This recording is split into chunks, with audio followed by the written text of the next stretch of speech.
నమస్తే గురు, welcome to day 5 గురు. ఈ రోజు మనం ఎంసీఏ కాలేజీలో చేరేదానికి అయితే పోతా ఉన్నాంలే. డిగ్రీ 7 సంవత్సరాలు యుద్ధం చేసి మరి గెలిచినలా. ఏదైనా మంచి పని చేసేటప్పుడు మా గురువు గారికి ఒక దండం పెట్టుకుని బయలుదేరటమా మా ఇంటి ఆనవాయితీలే.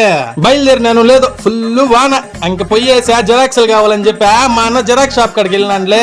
ఈయనే ప్రసాద్ అన్న. ఆ జెరాక్స్లు ఎత్తుకొని పోయేసా ఇంట్లో పెట్టి కాసేపు పడుకున్నానులే. ఎందుకంటే సాయంత్రం రమ్మన్నాడు సారు, అందుకని పోయి పడుకున్న కాసేపు. ప్రతి సోమవారం ఈ గుడికి పోయేదప్ప సర్వసంపదేశ్వర ఆలయమో. మా కాళేశ్వర శివయ్యప్ప ఎలా ఉన్నాడు, అందంగా ఉన్నా. ఈ విగ్రహం మన కాళేశ్వర ఎంటర్ అయ్యేటప్పుడు ఆటి ముందరే ఉంటదప్ప.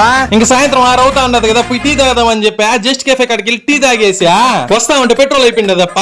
చూడండి 6x వేసుకుని మరి పోతా ఉండే జర్రంట లాకుండా పెట్రోల్ బంక్ పోయి 110 రూపాయలు కొట్టించుకున్నాము. వెంటనే ఒంటిపోయినాము. టీవీ రిపేర్ చేసేవాడు వచ్చాడంట. అక్కడి నుంచి డైరెక్ట్ గా మనం ఇంకా సాయంత్రం అయినది కదా, పోయి సర్టిఫికేట్లు సబ్మిట్ చేద్దాం అని చెప్పి అమర్జ్యోతి కళ్యాణ మండపం కాడికి వచ్చినానులే. ఇదే నా సర్టిఫికేట్లు సబ్మిట్ చేసా ఇంటికి వచ్చేసిన. ఇంకా డే 5 అనేది చికెన్ పకోడీతో ముగించినానులే. డే 6 కోసం సబ్స్క్రైబ్ కొట్టుకోబ్బా.